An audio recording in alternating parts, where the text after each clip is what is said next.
She walked into the courtroom like she owned the silence. Not the building, not the law, not even the people seated in the polished wooden benches, but the stillness itself, as if the very air had shifted to make room for her. Her heels clicked on the marble floor in a rhythm that was almost meditative, almost hypnotic, drawing every gaze without a single word.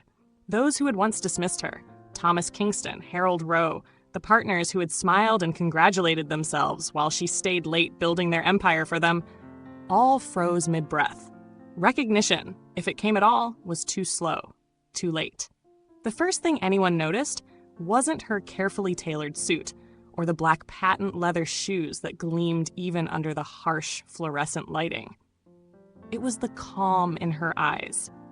The kind of calm that comes from someone who has watched everything they loved and built be taken from them and then returned with calculated precision. She adjusted the stack of files under her arm, letting the weight of them feel like armor rather than burden. No one spoke. No one dared. It was too early for words. She was still the ghost in the room, a memory of talent uncredited, of loyalty betrayed. And yet, even as they stared, they could feel the shift. This wasn't the same intern who had once nervously handed over spreadsheets and stayed quiet in the back of conference rooms. This was a storm in a perfectly composed body. "Your Honor," she said softly, her voice cutting through the silence. "Before we begin, I'd like to submit Exhibit 1. The document she slid across the table wasn't just paper. It was a lifetime of silent observation and meticulous record-keeping. Every misappropriated dollar, every fraudulent transfer, every late-night decision the partners had believed she didn't notice was cataloged here. They had assumed that because she smiled when they smiled, because she carried their burdens silently, she was complicit. They had been wrong. Thomas Kingston shifted in his chair. His pen, which had been tapping absent-mindedly against the legal pad, froze mid-motion. Recognition flickered across his face, a flash of disbelief that she could wield something as simple as a spreadsheet like a weapon. Her assistant, perched quietly by the edge of the courtroom, barely breathed. Young, eager, and a little awed, the assistant watched as this woman, who once carried coffee and notes for the partners, transformed the courtroom into a stage for her meticulously planned revenge. The numbers on the screen, projected in large clarity behind her, made everyone in the room flinch. They didn't just show embezzlement. They showed patterns, strategies, cover-ups, decisions masked as legality. And the most damning part? She knew where every paper trail led because she had built it. Every transaction under Rosemont Holdings, she continued, her voice calm, almost conversational, was authorized through proxies. Each proxy can be directly linked to a member of the Kingston and Rowe executive team, all signatures verified. A murmur ran through the courtroom. The partners leaned forward, instinctively trying to find holes in the evidence, a flaw that could save their reputation. But they wouldn't find one. She had anticipated every argument, every counterpoint. This wasn't just preparation. This was premeditated domination. She paused for effect, letting the weight of the room settle around them. In that moment, she allowed herself a flicker of satisfaction. She had spent 7 years building this empire, and for 7 years, they had erased her name. Every deal she had drafted, every client pitch she had refined, every problem she had solved while the partners took the credit, all of it was finally in her hands. And now, she would do more than take credit. She would take justice. The court stenographer's fingers moved rapidly across the keyboard, but even she could sense the tension. Outside the courtroom, interns and junior associates whispered to each other, eyes wide. No one had seen someone command this kind of respect, this kind of fear, with nothing but composure and evidence. Thomas finally managed to croak, "Objection! This is..." She didn't flinch. She barely blinked. "Objection noted, but irrelevant," she replied, and the words landed like the first gust of a hurricane. Her mind flashed briefly to the moment it all began, the day she was told that she had done excellent work, but that the firm had other plans for her career. They had praised her, smiled, told her she was like family, and then, the next morning, erased her completely. No promotion, no credit, no acknowledgement, just a severed path and an office door that no longer held her name. Now, she had all the leverage. Every late-night deal, every secret negotiation, every misstep they had believed was invisible to the world. She had documented, and now the world, through this courtroom, would see it. She didn't look at Thomas or the others. She didn't need to. The guilt was written all over their faces. Every twitch, every dropped gaze, every hand that hovered too long over a legal pad, it told her more than any confession ever could. When the recess was called, they huddled outside like students caught cheating.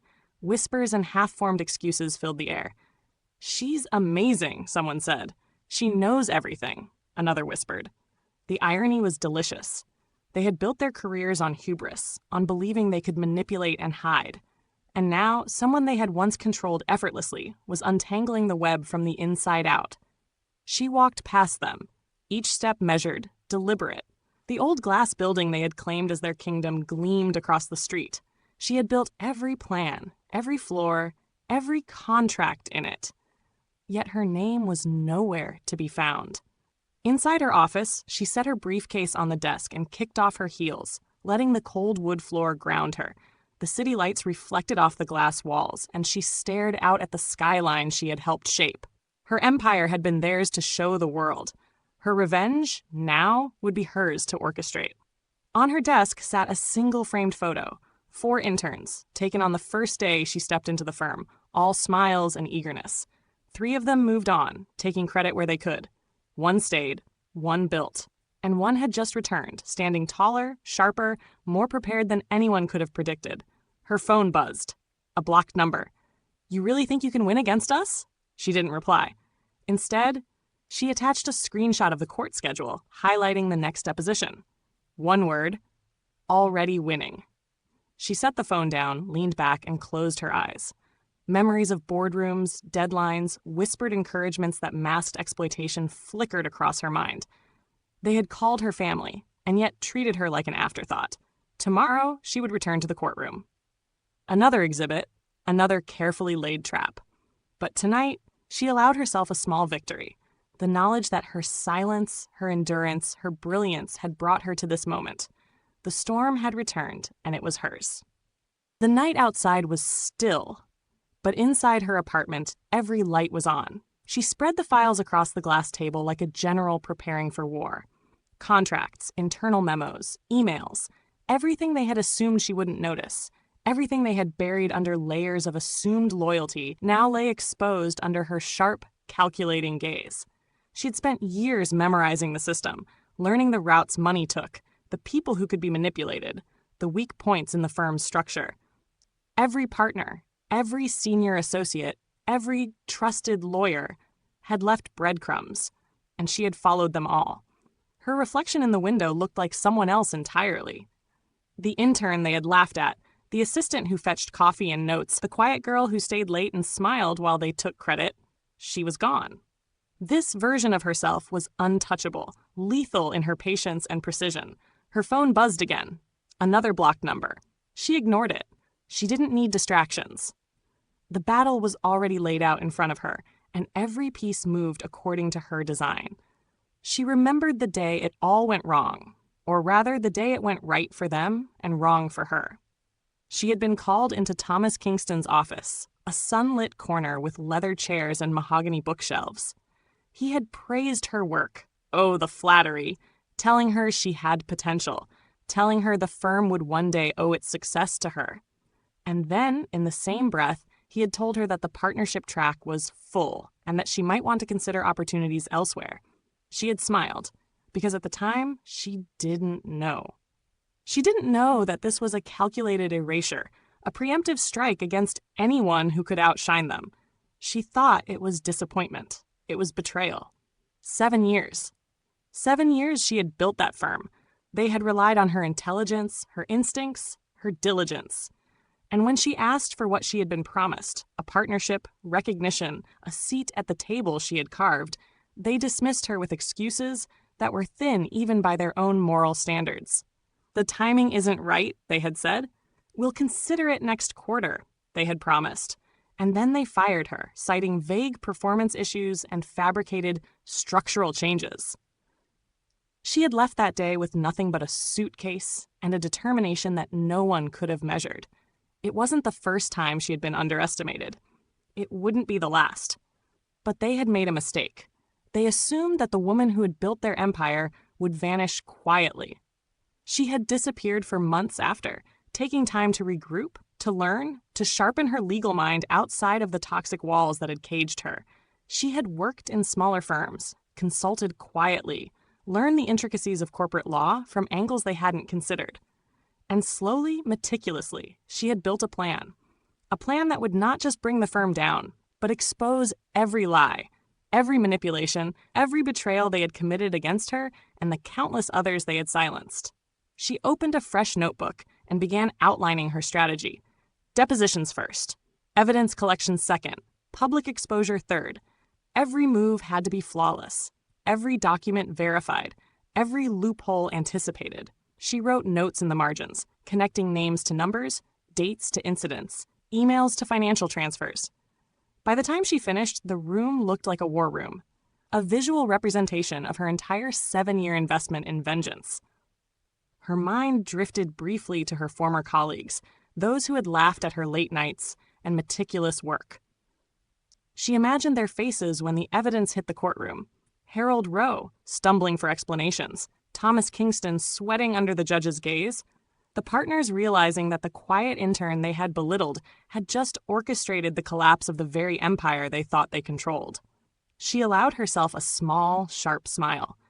It was not cruelty. It was justice. The first deposition was scheduled for next week. She had chosen her moment with precision. The partners would arrive, confident in their control, unaware that every document had been cross-checked, every precedent prepared. When she spoke, she would not just reveal their failures. She would strip them of their facade, expose the cracks they had hidden behind polished presentations and rehearsed speeches. But the real satisfaction, she knew, would come later. The firm had assumed she would leave and fade away, that her departure would be inconvenient at worst. They had no idea that she had spent the years after leaving, building her own network of clients, learning every trick of corporate law, every regulatory loophole, every vulnerability in the system. By the time they realized the storm had come, it would be too late. She would have not just evidence, she would have influence. She would have control. Her eyes fell on a framed contract from her last year at the firm, the one they had forced her to sign, promising her partnership when the company reached a certain threshold. They had used it as a tool of deception, dangling it in front of her like a carrot, then discarding her when she demanded the fulfillment of that promise. She traced the ink on the page with her finger. That piece of paper had cost them nothing, but it had bought her a roadmap to their undoing. She spent the night reviewing case law, comparing it to the firm's previous actions. Each precedent was a potential weapon, each misstep a target. By dawn, she had outlined not only the legal attacks she would use, but also the psychological ones. She had learned that destroying their confidence would be as crucial as dismantling their finances. People crumble faster under doubt and fear than under monetary loss. She would test them on both fronts. Breakfast arrived at her door. She barely touched it, focusing instead on her email, her phone buzzing with updates from trusted allies she had cultivated during her years away from the firm. Associates who owed her loyalty, not because of obligation, but because she had mentored them, guided them, and treated them as equals when no one else had. These were the people who would ensure that the firm could not predict her every move, that her tactics would remain a mystery until the final moments. She moved next to the projector, reviewing the slides she would use in court. Financial statements, memos, internal communications. All color-coded, cross-referenced, annotated. She imagined Thomas Kingston's face as she highlighted each discrepancy, each falsified signature, each cover-up. The satisfaction was nearly intoxicating, but she tempered it with patience. The slow burn would make the endgame even sweeter. Her phone buzzed again. Another blocked number. This time she answered. Yes? A voice she hadn't heard in years. Faint, nervous, trying to be discreet. They know you're back. They're trying to find out how much you've prepared. She chuckled softly. Let them try. They won't catch up in time, and by the time they do, it won't matter. They'll already be on the floor, asking questions I'm not going to answer. The caller hesitated, then said, Be careful. They're ruthless. She smiled. the sound a mixture of amusement and malice. "I built them, remember? I know where every crack is. I know every corner of that empire, and I know exactly how to break them." Hours later, she walked to the window, watching the city wake beneath her. In her mind, she replayed every memory of her years at the firm, the late nights, the uncredited presentations, the stolen ideas, the empty promises. Each flash of memory was fuel, fire to her plan. And beneath the surface of it all, a darker satisfaction began to form. The knowledge that she was no longer just the betrayed intern. She was the architect of their unraveling. By the time the sun rose fully, she had rewritten her strategy 3 times, verified every exhibit, rehearsed her opening statement until it felt like a weapon in her mouth. She knew the courtroom would be packed. Partners, former colleagues, lawyers curious about how someone so young could dismantle a firm so prominent. But she didn't care about the spectacle. She cared about precision, control, satisfaction. When she finally closed her laptop, she allowed herself one small indulgence, a moment of reflection. 7 years of labor, dedication, and ingenuity. Erased, ignored, discarded. Now, 7 years later, the ledger would be balanced. Not in money alone, not in reputation alone, but in the undeniable truth that they had underestimated her. That the very person they had erased could not only return, but dismantle everything they had built, piece by piece, using the very tools they had entrusted to her. She picked up the framed photo again, her younger self, smiling, eager, innocent, and placed it next to her files. A quiet promise formed in her mind. She would see them broken. She would see them scrambling, trying to justify actions they had convinced themselves were harmless. She would see the panic in their eyes as the world realized the foundation of their empire had been built on borrowed brilliance, her brilliance, and that they had destroyed the person who had made it possible. The storm was coming, and for the first time in years, she felt truly free. She arrived at the courthouse early, long before the doors opened. The city hummed with the usual morning chaos, but she moved through it like a predator in slow motion, deliberate, unbothered by the noise around her. She carried a slim briefcase, but inside it was a loaded arsenal. Printed exhibits, confidential emails, financial statements, evidence cross-referenced with meticulous precision. Every piece was a hammer waiting to strike. The firm had assumed her absence meant they were safe. They hadn't even prepared for a legal confrontation. That complacency would be the first blow. When the doors finally opened, the partners walked in, heads held high, suit jackets crisp, faces polished. They had no idea that the woman they had fired and humiliated 7 years ago had returned not as an employee, not as an intern, not as a whisper in the hallway, but as a force capable of leveling them. She watched their eyes flicker as they saw her sitting in the front row, calm, collected, radiating confidence. Thomas Kingston's jaw tightened. Harold Rowe's hand twitched near his briefcase. The others, who had once dismissed her contributions, now felt a pang of uncertainty, unspoken but palpable. The courtroom buzzed with curiosity. Colleagues who had once underestimated her whispered among themselves. Interns who had envied her diligence now stared, trying to reconcile the quiet, intelligent woman they knew with the controlled storm she had become. When the judge called the room to order, she rose. Her voice was steady, precise, cutting through the murmurs with a sharp clarity. She began with the firm's history, leading naturally into her 7-year tenure, highlighting contributions that had gone uncredited, innovations that had fueled profits, and strategies that had elevated them to prominence. Every word was backed by evidence: emails, contracts, project reports. The partners squirmed, offering polite nods at some points, but she could see the tension mounting, the unsteadying of carefully maintained confidence. Her first strategic strike came when she introduced the contract, promising her partnership. The room gasped slightly. It was the same paper she had traced with her finger countless nights ago, the one they had used as a trap to manipulate her into working for free. She outlined how they had intentionally withheld her rightful promotion, how they had manipulated internal systems to make it seem as if she were ineligible. She didn't yell, she didn't plead. She presented facts with surgical precision, letting the evidence speak louder than any words ever could. Thomas Kingston's face drained of color as she detailed internal communications he had sent. The ones instructing colleagues to keep her busy, but don't promote her. Emails that had been carefully preserved, authenticated, and cross-referenced. She paused just long enough for the courtroom to absorb the weight of the deception. Next came the financial unraveling. She presented a timeline showing how profits they had claimed as personal victories were in fact generated by her strategies.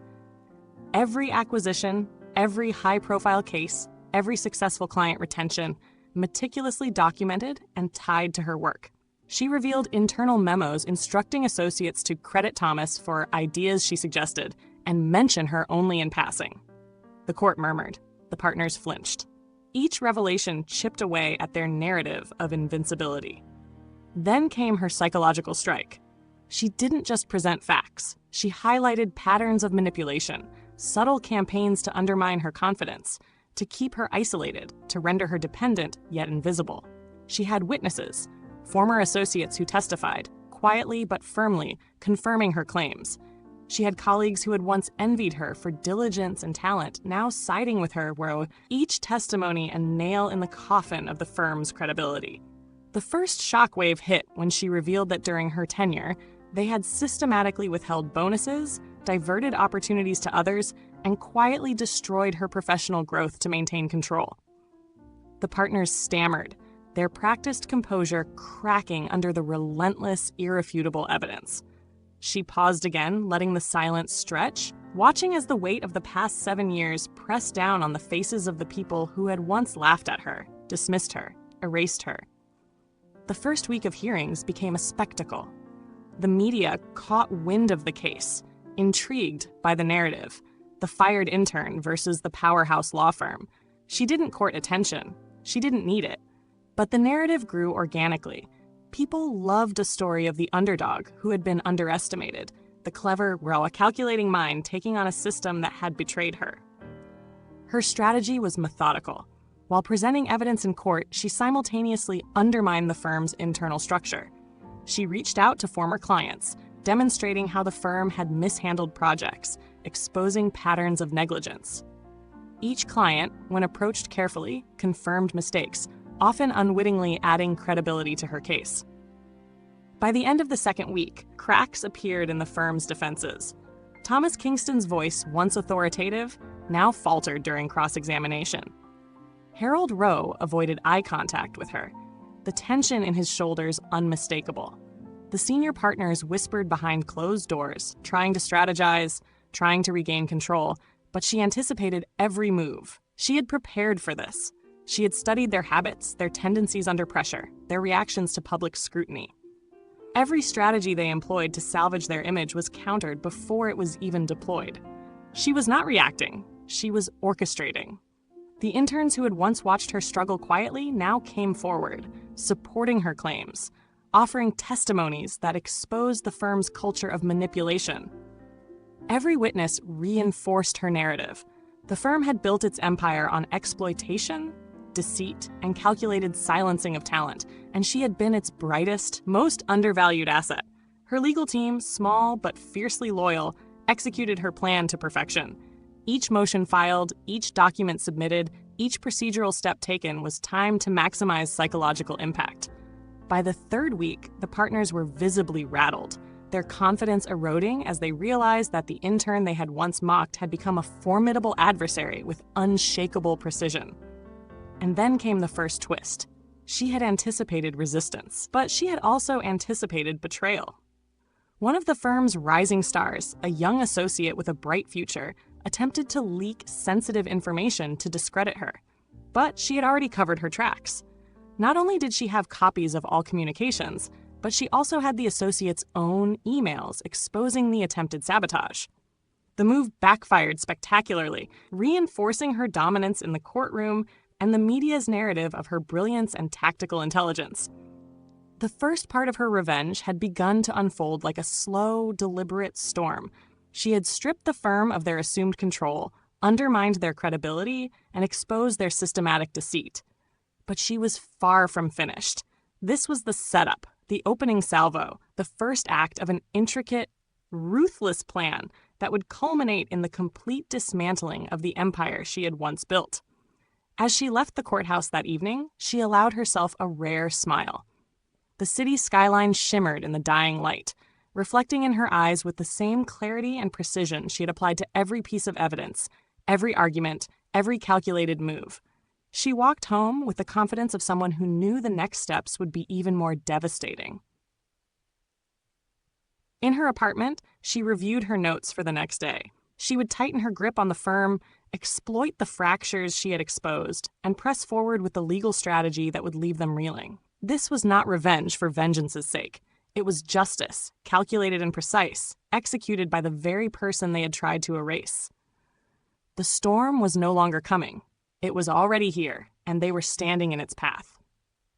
The next morning, she returned to the courthouse, briefcase in hand, determination radiating off her like heat from asphalt. Today wasn't just about presenting facts. It was about control. Every move, every argument, every glance she sent across the room was designed to unnerve, to destabilize, to remind them that the intern they had fired had become a weapon they could not anticipate. Her opening statement was deliberate, a quiet storm of accusation and precision. She began with the timeline of her career at the firm, laying out the projects she had spearheaded, the clients she had won, the innovations she had initiated. Each success was followed by the firm's corresponding credit to someone else, a partner, a senior associate, exposing a deliberate pattern of erasure. Thomas Kingston shifted uncomfortably in his chair. His confidence from the previous week had crumbled, replaced by the faint tremor of fear. He could feel the courtroom watching, silently judging, as the narrative he had controlled for years slipped like sand through his fingers. Her first tactical strike of the day came in the form of financial evidence. The firm had always presented itself as a seamless, profitable machine, but she revealed internal accounting manipulations, inflated billable hours, diverted client funds, bonuses misappropriated from associates and interns. The courtroom murmured. Journalists taking notes scribbled furiously. One by one, she called former employees to the stand. They testified not just to her brilliance, but to the toxic culture of the firm, a culture of intimidation, deliberate exclusion, and manipulation. She had warned them to be precise, to stick to facts, and the effect was devastating. Each testimony chipped away at the law firm's polished veneer. Then came the first ugly move. While the partners believed the hearing was purely civil, she had already launched a simultaneous investigation into the firm's compliance violations. Anonymous tips were sent to regulatory agencies, highlighting discrepancies she had painstakingly documented over months. Overnight, the firm faced inquiries from the Bar Association and state regulators. The perfect, untouchable reputation they had built over decades began to crumble. Inside the courtroom, she remained composed. The partners looked at her like a ghost, the same intern they had laughed at 7 years ago, now wielding authority they couldn't comprehend. Every motion she filed, every document she submitted, revealed layers of corruption and negligence. She wasn't just winning a case, she was dismantling an empire from the inside. And then came the first twist that would leave viewers on edge.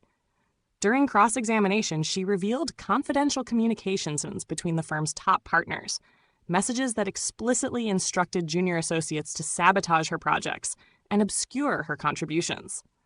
The partners had assumed these communications were private, invisible to anyone outside the firm, but she had preserved them, backed up in multiple locations. The courtroom gasped. The journalists in the gallery exchanged stunned glances. Thomas Kingston's hands trembled. He could no longer hide behind his polished demeanor.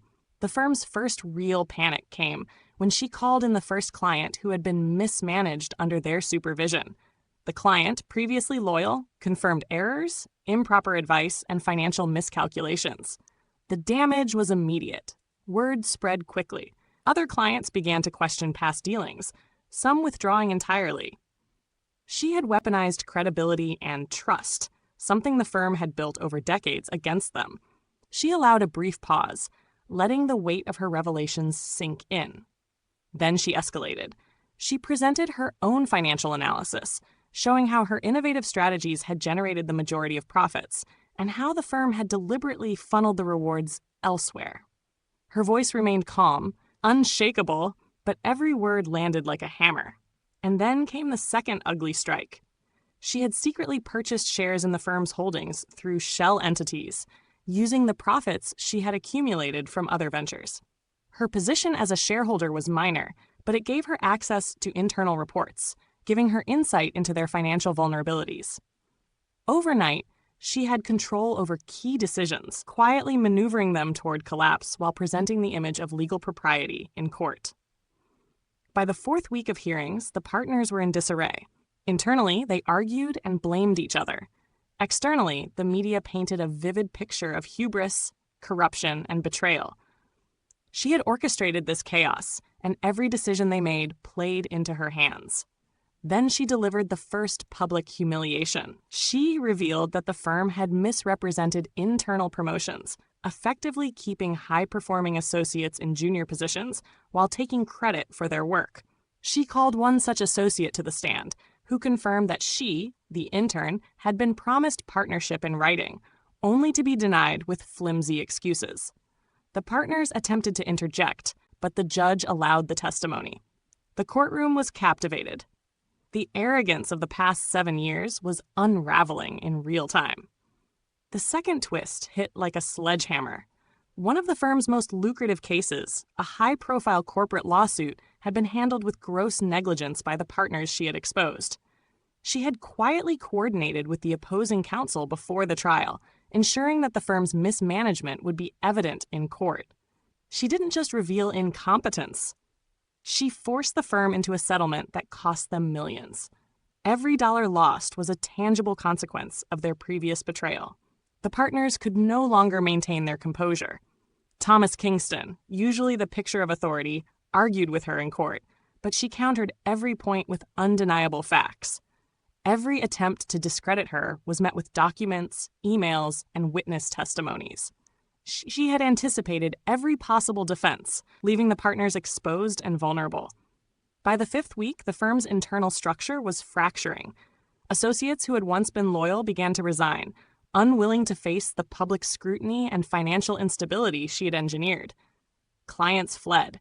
The reputation they had cultivated for decades was in tatters. And she remained calm, collected, savoring each moment as the empire she had helped build began to crumble under the weight of its own misdeeds.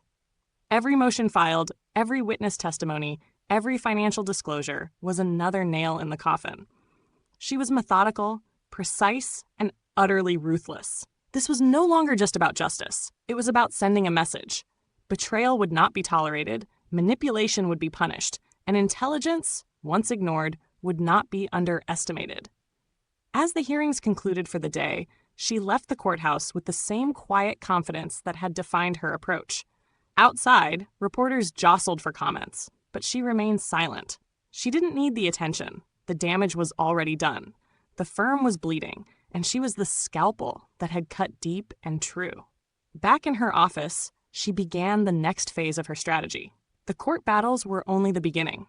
Behind the scenes, she was quietly negotiating settlements, leveraging her position to secure financial accountability, and ensuring that every partner faced consequences proportionate to their betrayal. She allowed herself a rare smile. Justice was sweet, but revenge, her precise, bitter, and thoroughly calculated revenge, was intoxicating. She had turned the very system that had sought to suppress her into a tool of destruction. And she was just getting started. After the courtroom hearings, the firm was a shell of its former self. Internally, the partners were scrambling to cover mistakes that had been meticulously exposed, and externally, clients and competitors smelled blood. She knew that merely winning in court was not enough. If she wanted to destroy the law firm completely, she had to attack its foundations: reputation, finances, client loyalty, and internal morale. She began by quietly contacting the firm's top clients, those who had previously entrusted millions to the firm, often without question. At first, her messages appeared casual, professional, almost innocuous, but each email was crafted to remind them of specific mishandlings, mismanaged cases, and overlooked details. She had kept records from her tenure as an intern, confidential memos, internal emails, case notes. Every word she sent was factually accurate. The reactions were immediate. Phone calls from panicked clients flooded her inbox, asking her to confirm details, demand explanations, or threaten to withdraw contracts. Meanwhile, she started leveraging media exposure. She had arranged for anonymous sources to feed journalists stories of systemic corruption, unfair promotions, and client mismanagement within the firm. Within days, major legal publications ran pieces questioning the firm's integrity and competence. Every article cited real, verifiable facts, every one of them sourced from the very documents she had preserved during her time there. The first signs of panic inside the firm were subtle but telling. Associates began whispering in hallways, partners began double-checking each other's work, and internal meetings turned into tense interrogations. Every strategy meeting she had infiltrated via her shell shareholders became another opportunity to destabilize them. Even without lifting a finger in person, her influence spread like a virus, turning the firm's previously synchronized machine into chaos. Her first strategic public humiliation came at a prestigious industry gala. The firm had been invited to speak on ethics and client management, the very pillars she had dismantled. She arrived under a pseudonym, attending as an industry consultant. From the audience, she watched their carefully rehearsed speeches falter. Questions from journalists hit them unexpectedly, probing into cases she had already exposed. Their polished answers faltered, their confidence cracked, and whispers of scandal circulated faster than champagne. While the public humiliation was ongoing, she quietly secured the firm's major competitors as informal allies. She offered them access to the firm's internal errors and mismanagement, never for money, but for influence. These competitors were eager to capitalize. Within weeks, new bids for contracts once belonging to the firm were swooped up by rivals, leaving the once dominant firm scrambling to retain relevance. Her next move was surgical and bitterly precise. She hired former employees, associates and junior partners who had been marginalized or mistreated by the firm, under her new law firm umbrella.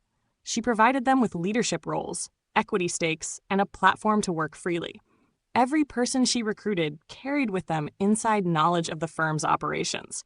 Together, they devised strategies to exploit vulnerabilities in the firm's ongoing cases and negotiations.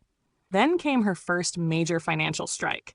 She orchestrated a hostile takeover of a subsidiary the firm had previously ignored, a small but profitable entity that had long contributed quietly to the firm's revenue.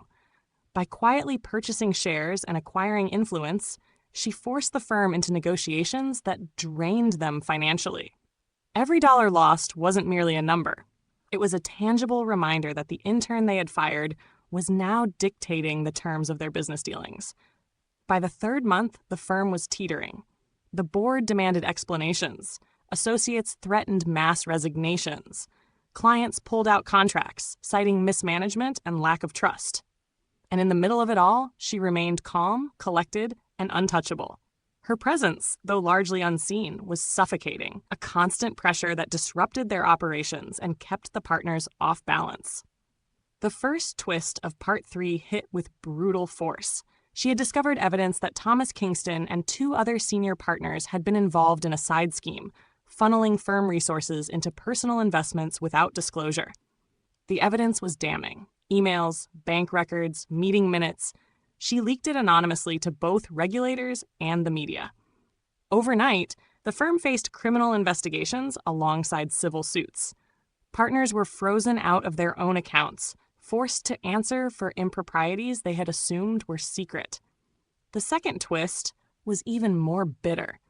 She discovered that the firm had an insurance policy that they believed would protect them from financial collapse in cases of internal mismanagement. Using her insider knowledge and shell corporations, she manipulated the policy's compliance clauses, effectively nullifying their coverage.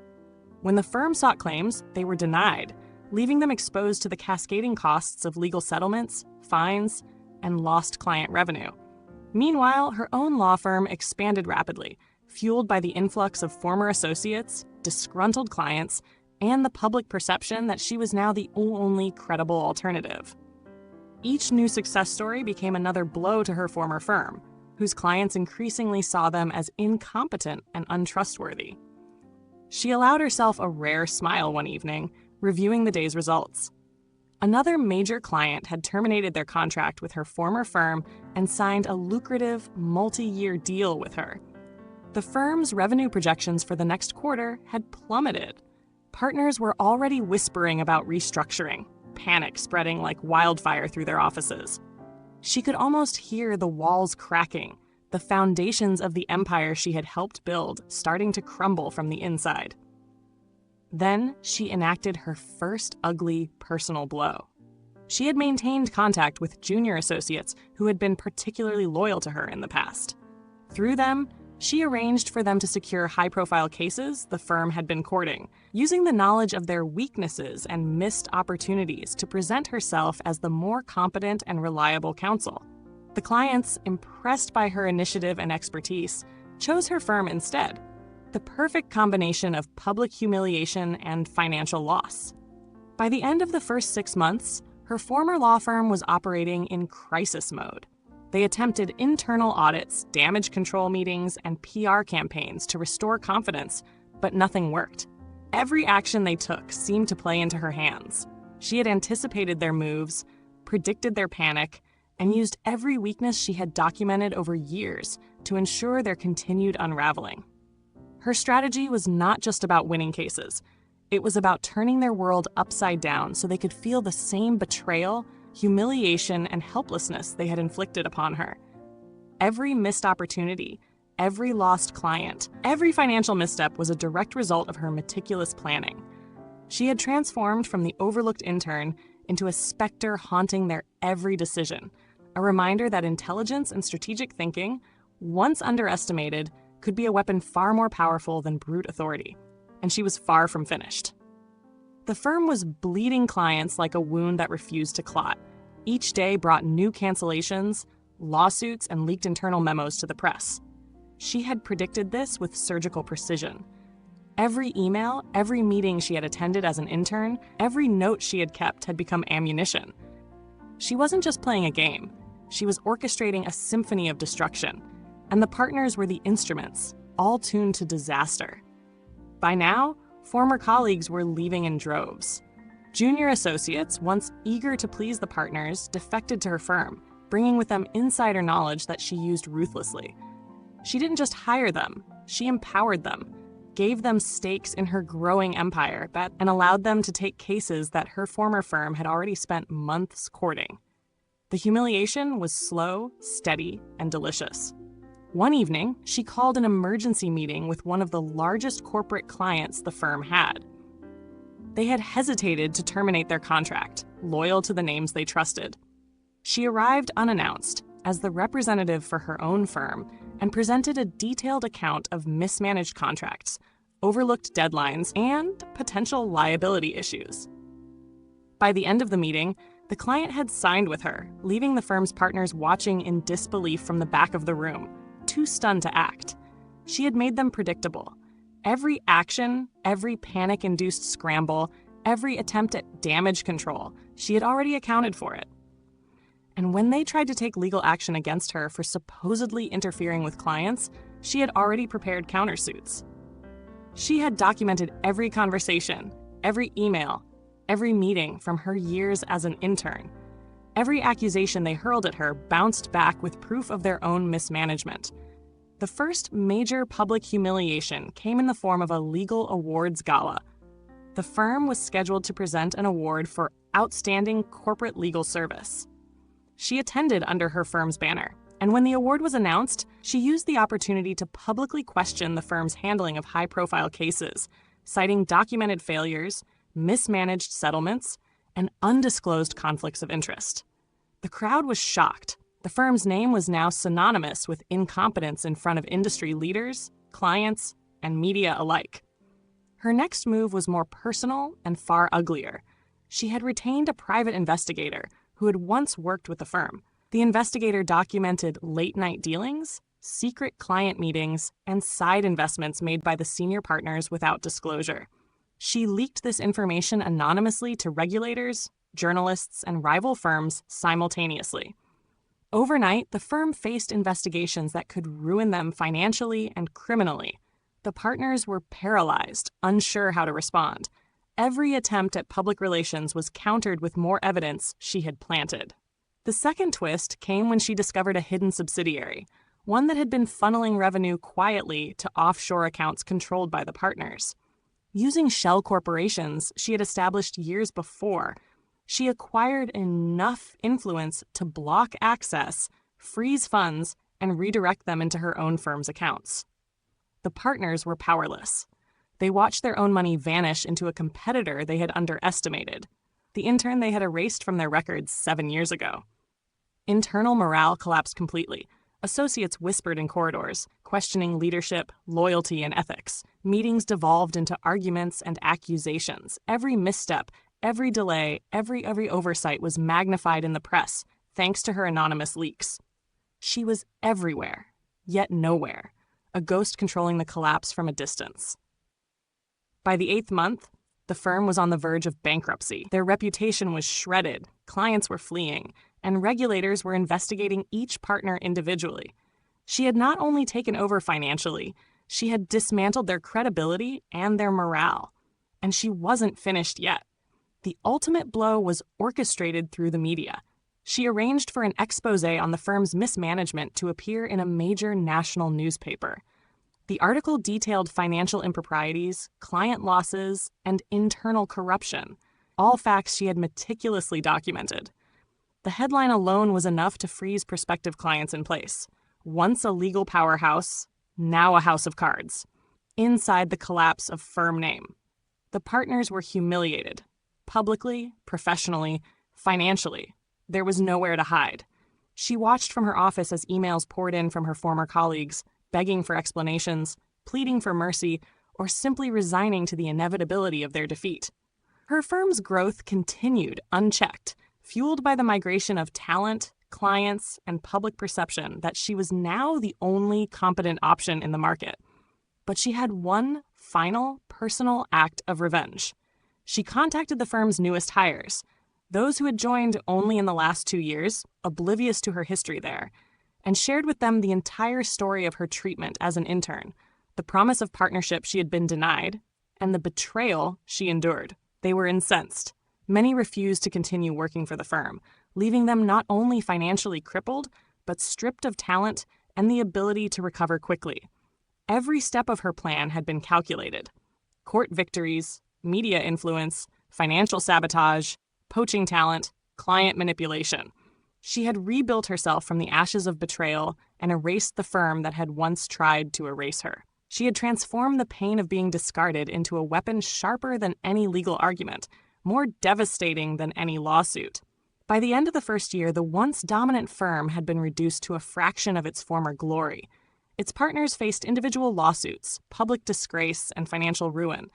She had emerged not only victorious, but untouchable, having used every resource, every connection, and every scrap of intelligence they had once dismissed. And still, she smiled privately, because revenge wasn't just about money, titles, or recognition.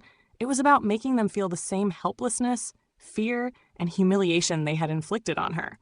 Every move they made was now predictable, every action countered, every confidence shattered. She had rewritten the narrative entirely.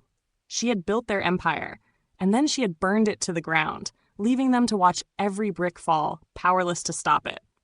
The firm was already on its knees, yet she had no intention of stopping. The partners thought the worst had passed, but she had saved the most brutal moves for herself. Revenge wasn't just about financial destruction. It was about turning their own lives into a mirror of chaos, making them feel powerless, humiliated, and hunted. Her first step was surgical. The managing partner, the one who had dismissed her internship as trivial, had a private legal issue, a hidden lawsuit over property mismanagement. She acquired the case files anonymously, then subtly ensured that her firm's attorneys were the ones assigned as opposing counsel.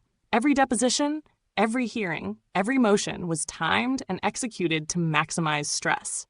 He began receiving notices at odd hours, threats of sanctions, calls from his own clients demanding explanations for negligence he didn't know existed. Meanwhile, she began targeting the firm's remaining clients with offers they couldn't refuse: lower fees, more attention, guaranteed expertise. Each acquisition was a personal humiliation for the partners. They would call meetings, strategize counteroffers, but every move had already been anticipated. Every email she sent, every call she made, reinforced the message. They were no longer in control.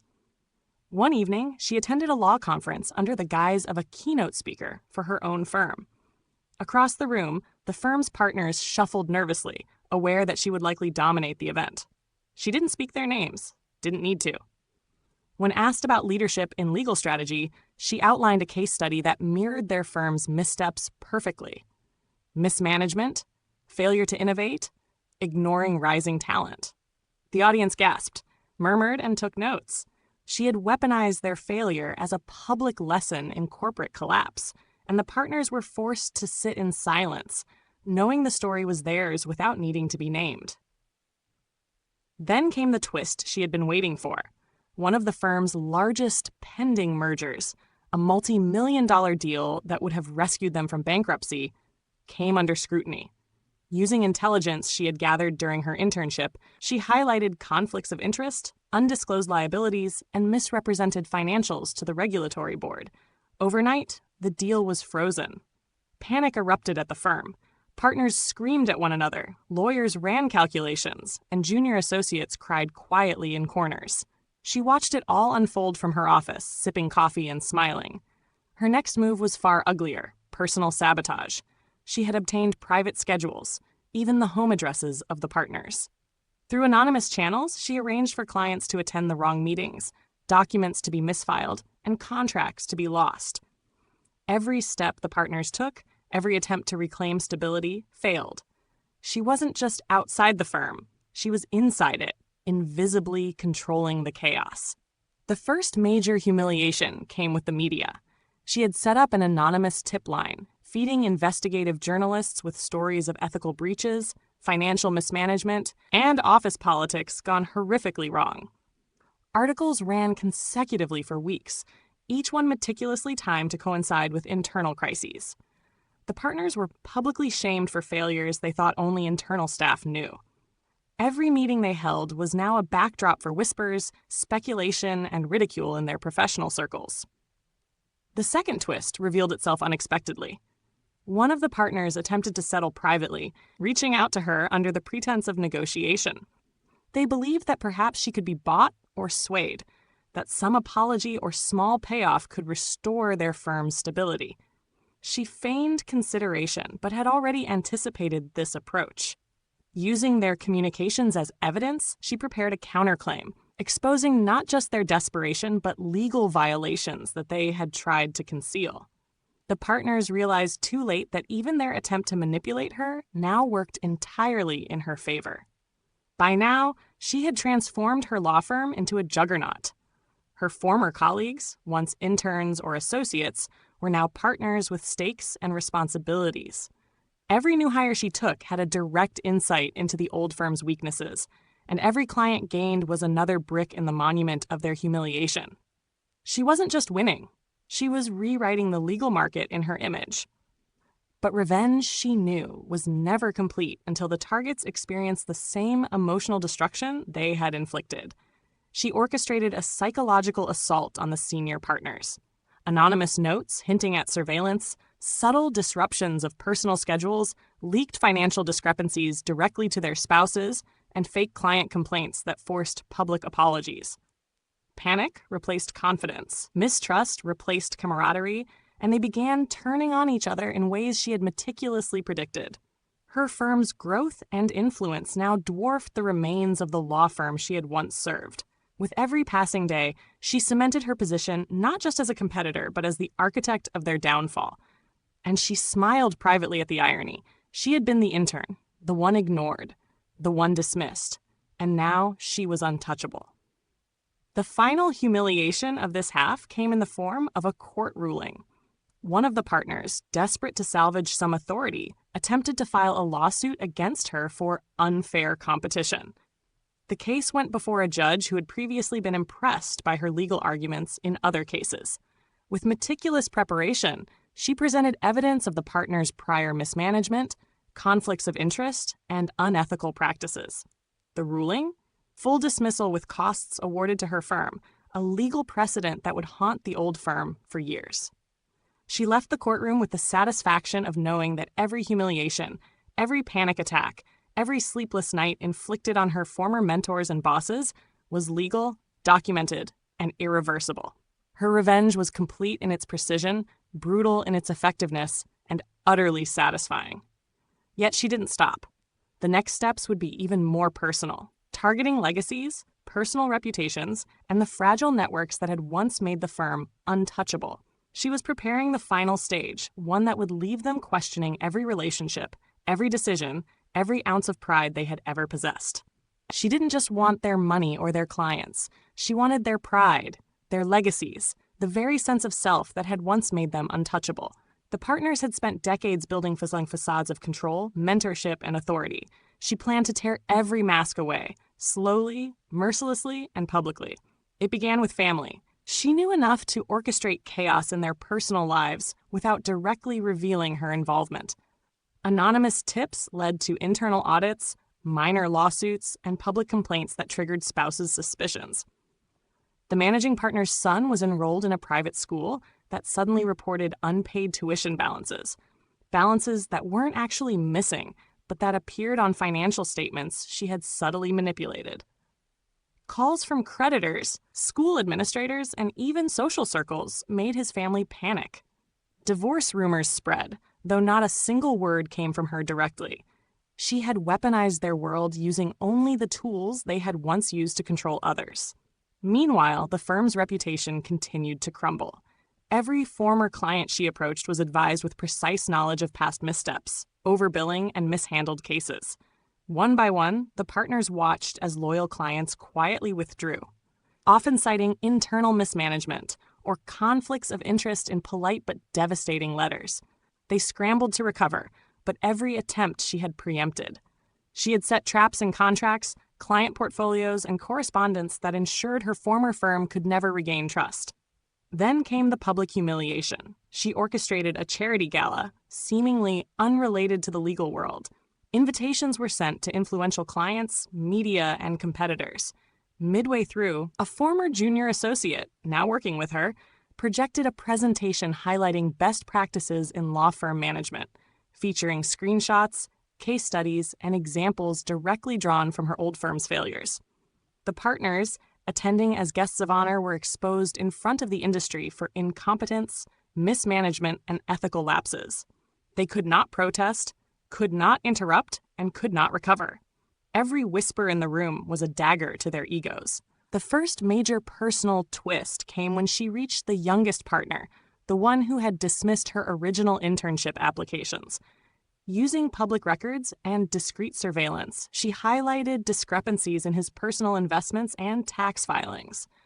The authorities were never involved directly, but she knew exactly how to create pressure without leaving a trace.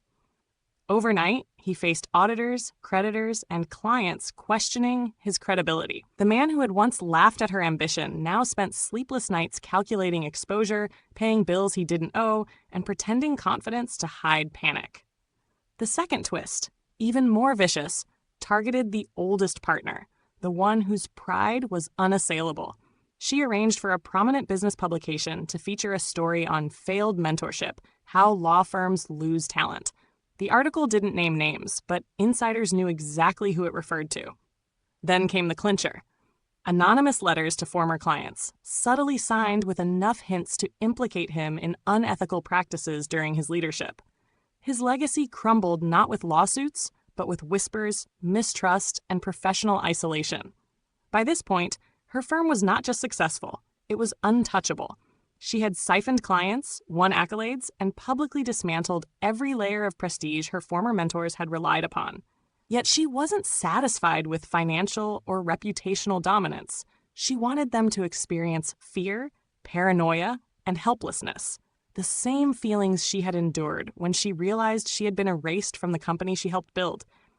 She sent anonymous emails, subtle enough to evade law enforcement, to each partner, reminders that someone was always watching, that their finances, personal lives, and business dealings were being scrutinized. The partners became prisoners in their own homes, second-guessing every decision, unable to trust anyone, and aware that the woman they had wronged was orchestrating it all.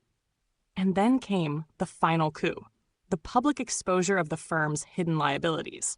With evidence gathered during her years of revenge, she made sure that an auditor published a damning report, one that highlighted mismanagement, conflicts of interest, and undisclosed debts.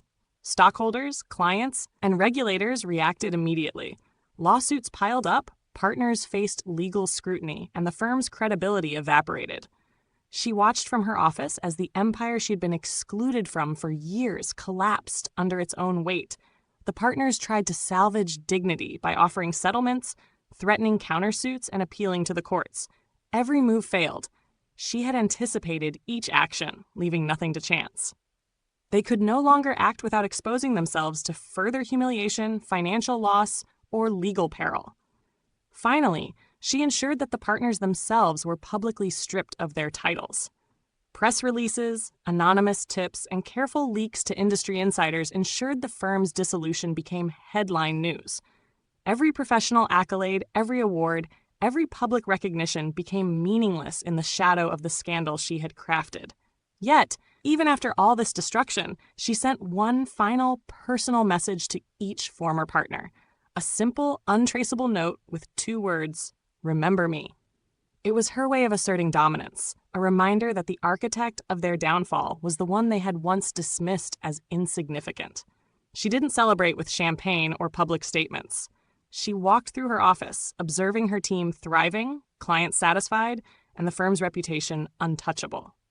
Every corner of her empire was built on intelligence, strategy, and precise execution. But in the quiet moments, she allowed herself a small, private satisfaction. The knowledge that she had turned the tables completely. The firm that had erased her name, laughed at her ambition, and dismissed her value was gone. The people who had underestimated her spent sleepless nights, haunted by every move, every email, and every decision they had made under the assumption that she would remain powerless. She had built the empire, they had erased her, and now she had obliterated theirs. Even after the public collapse of her former law firm, she didn't stop. That was the trap for amateurs, thinking the job was done once the money and reputation were gone.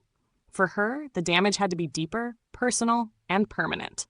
She wanted fear, doubt, and the gnawing awareness that she could return at any moment. She began by infiltrating their remaining networks. Every trusted colleague, every junior associate, every administrative assistant was carefully observed. She reached out to the ones still loyal to the old firm, not with threats, not with bribes, but with the power of truth. She revealed subtle facts, half-truths, and confidential information, enough to make them question every decision they had made, every relationship they had relied on, and every contract they had signed. The remaining employees began to quietly abandon the partners. Projects stalled. Clients left without explanation. And the partners? They were isolated, powerless to stop the slow bleed of influence that once defined their lives. Then came the first major twist. She leveraged the same interns and junior lawyers she had once trained under their roof. These young lawyers, loyal to her vision, began quietly taking cases that were designed to highlight the former partners' incompetence. Court after court, the firm's former leaders were embarrassed, caught mismanaging cases they had once boasted about. The humiliation was meticulous. Depositions where evidence was presented in ways that exposed arrogance, motions denied because deadlines were mismanaged, clients publicly questioning their judgment. The partners had thought their titles and experience were shields. They weren't. At the same time, she launched a series of anonymous social media campaigns. It wasn't defamatory, at least not directly, but it was enough to make insiders squirm. Quotes from former clients, subtle mentions of former mentors who couldn't manage success, and carefully timed revelations about lost cases and overbilling spread like wildfire. The partners woke up to Google alerts, whispers in hallways, and emails from journalists curious about the fall of a once prestigious firm. Every step they took was shadowed by her unseen hand. The second twist was even darker. She discovered that one partner, the one who had been particularly cruel to her during her internship, had an illicit side hustle, one that would ruin him personally and professionally if exposed. Using nothing but public records, a little digital digging, and her intimate knowledge of legal loopholes, she built a dossier. The next time he tried to recover a client or salvage a deal, she subtly leaked the information. Not enough to destroy him outright, but enough to make him paranoid, desperate, and trapped. His colleagues began to avoid him. His clients began asking questions. Every time he made a move, she was already 3 steps ahead, anticipating, calculating, waiting for the perfect moment to strike. Meanwhile, she expanded her own law firm, not just to compete, but to dominate.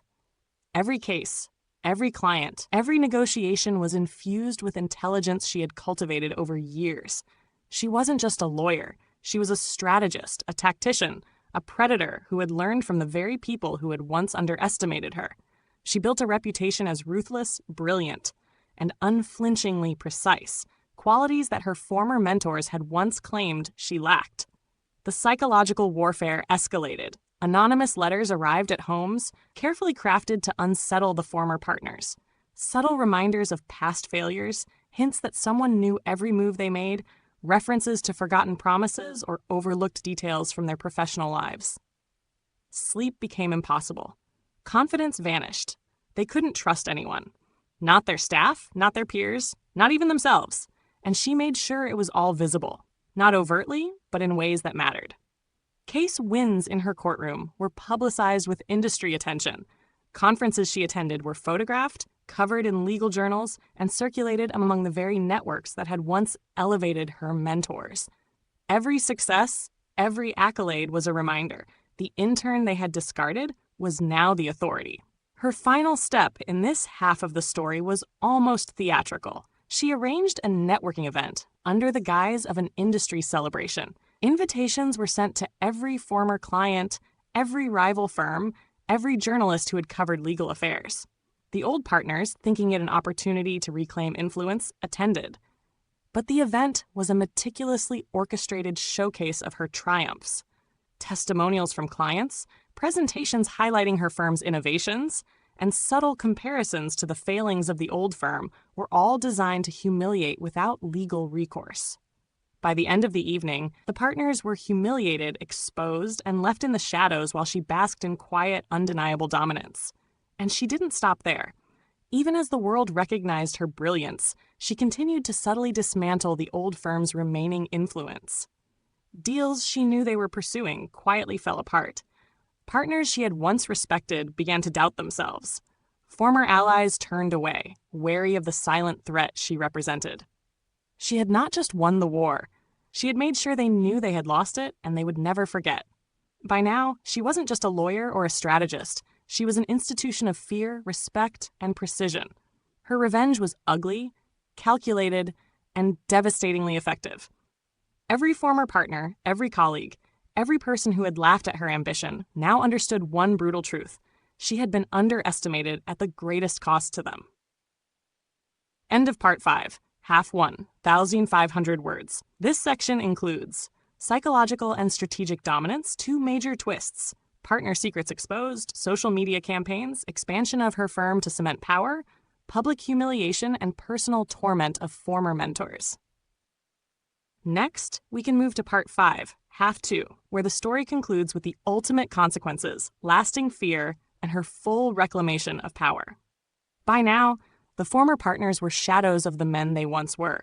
Their empire had crumbled, their clients had fled, and their personal lives were riddled with tension and paranoia. But she knew that even destruction wasn't enough. She needed them to feel the full, lingering weight of what they had lost. She began with the most public spectacle she could orchestrate without breaking laws: the annual legal awards ceremony. Invitations were sent to every high-profile figure in the industry, including journalists and clients who had once supported her mentors. The old partners, thinking they could regain prestige, or at least visibility, attended with their best suits, rehearsed smiles, and careful introductions. What they didn't know was that the event had been subtly engineered to shine a spotlight solely on her accomplishments. Her firm had dominated every category: case victories, innovative legal strategies, client satisfaction. Presentations displayed side-by-side comparisons of her firm's efficiency and her former mentor's failures. Video clips of courtroom wins, client testimonials, and growth metrics were projected on screens throughout the ballroom. By the end of the night, every attendee, Colleagues, competitors, journalists, even former clients understood a simple truth. The intern they had dismissed had outperformed, outsmarted, and outmaneuvered them at every level.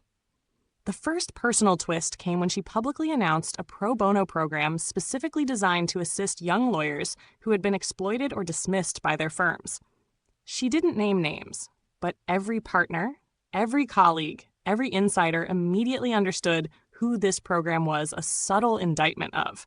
By taking her experiences and turning them into opportunity for others, she ensured her former mentors' legacies were not only tarnished, but irrelevant.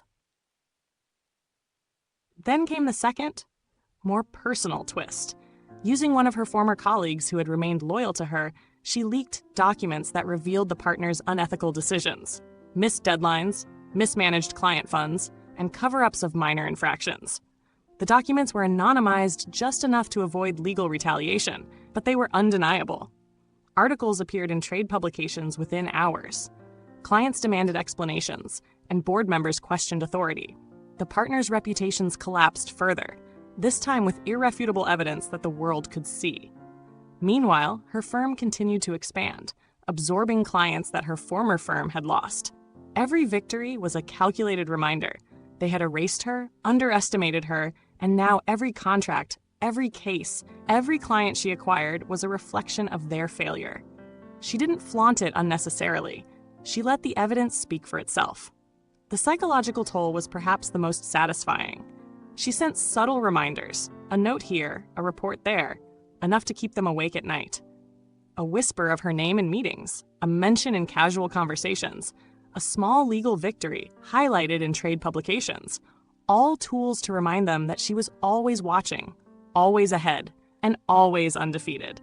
They began to second-guess every decision, question every employee, and distrust every partner. They were trapped in a cage of their own making, orchestrated by the very woman they had once dismissed. Then came her final, devastating move. She quietly acquired the remnants of the firm's most profitable accounts through shell companies and discreet negotiations. By the time the partners realized what had happened, their former clients were legally bound to her new firm.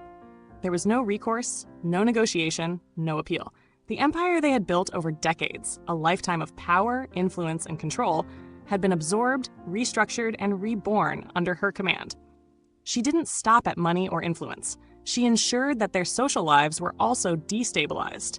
Through discreet communication, she exposed minor hypocrisies, unpaid debts, and unethical behaviors to key social circles. Invitations were rescinded, partnerships dissolved, and social capital evaporated. Every aspect of their world had been touched by her intelligence, strategy, and meticulous planning. Finally, she left them with a symbolic gesture, a gold pen, engraved with the words, "Never underestimate the overlooked." Each partner received one, anonymously delivered. It wasn't just a reminder of their failures. It was a testament to her methodical, relentless, and complete domination. She walked away not out of mercy, but because the work was done. The firm she had built from nothing was now an industry powerhouse. Every former mentor was ruined, fearful, and aware that even now, she could reappear at any moment to remind them of their insignificance. In private, she allowed herself a quiet satisfaction. She had been erased, humiliated, and underestimated. She had clawed her way back, not with luck or charm, but with intellect, strategy, and unflinching resolve. Her revenge wasn't just financial or professional. It was psychological, social, and permanent. And yet, even in her triumph, she reflected on one truth. Revenge, no matter how thorough, never truly ends. She continued to mentor young lawyers, expanding her influence quietly, ensuring that the cycle of underestimation could not touch her again. Every day, she reminded herself of what had been taken, what had been endured, and what had been won. The final scene finds her in her office, overlooking the city skyline. Her phone buzzes with a message from a former client, thanking her for restoring not just their legal standing, but their faith in justice. She smiles faintly, flips the gold pen in her fingers, and types a reply, "Justice isn't given, it's earned." The old partners, they remain shadows in the background, aware, fearful, and powerless. And she is untouchable, the architect of her destiny, the woman who built an empire from nothing and destroyed those who tried to erase her. Because in the end, the most satisfying revenge isn't just winning. It's making them understand, down to their bones, that their actions had consequences. And she ensured that every consequence was unforgettable.